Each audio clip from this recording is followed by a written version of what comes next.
एक समय की बात है। एक छोटा सा लड़का था जिसे बहुत गुस्सा आता था।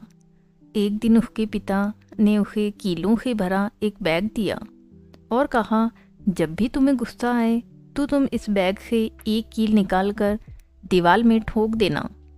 पहले दिन ही लड़के ने दीवार में 37 कीलें ठोक दी। आने वाले कुछ हफ्तों में जैसे जैसे उसने अपना गुस्सा काबू में करना सीखा, वैसे वैसे उसने दीवार में कीलें ठोकने की संख्या भी कम कर दी। धीरे धीरे उसे समझ में आया कि गुस्सा काबू में रखना कील ठोकने से ज़्यादा आसान है। आखिरकार एक दिन ऐसा आया जब लड़के को एक भी कील ठोकने की ज़रूरत नहीं पड़ी। उसने यह बात अपने पिता को बताई। पिता ने कहा, अब जब भी तुम अपने गुस्से पर काबू पाओगे तो एक एक कील वापस निकालते जाना। कई दिनों बाद लड़का आखिरकार अपने पिता के पास आया और कहा कि उसने सारी कीलें निकाल दी है। पिता ने उसका हाथ पकड़ा और उसे दीवार के पास ले गए। उन्होंने कहा, तुमने बहुत अच्छा काम किया बेटा, लेकिन इस दीवार को ध्यान से देखो। इसमें जो छेद हैं वे हमेशा रहेंगे। जब भी हम गुस्से में कुछ कहते हैं तो वे शब्द एक निशान छोड़ जाते हैं।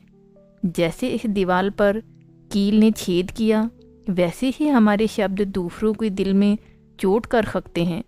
तुम किसी को चोट पहुंचाने के बाद सॉरी तो कह सकते हो, लेकिन वो घाव कभी पूरी तरह ठीक नहीं होता। इसलिए हमें हमेशा अपने शब्दों का ध्यान रखना चाहिए, क्योंकि गुस्से में कहे गए शब्द किसी चाकू की तरह होते हैं जो अपने निशान छोड़ ही जाते हैं। तो दोस्तों, इस कहानी से हमें ये सीखने को मिलता है कि हमारे शब्द बहुत ताकतवर होते हैं। गुस्से में की गई बातें दूसरे के दिल को चोट पहुंचा सकती है और उनका असर हमेशा के लिए रह सकता है। इसलिए हमें अपने गुस्से पर काबू रखना चाहिए और हमेशा सोच समझकर ही बोलना चाहिए। अगर आपको ये कहानी पसंद आई हो तो लाइक, शेयर और सब्सक्राइब ज़रूर करें। ऐसी ही और प्रेरणादायक कहानियों के लिए जुड़े रहें शमा की रोचक कहानियों के साथ। धन्यवाद।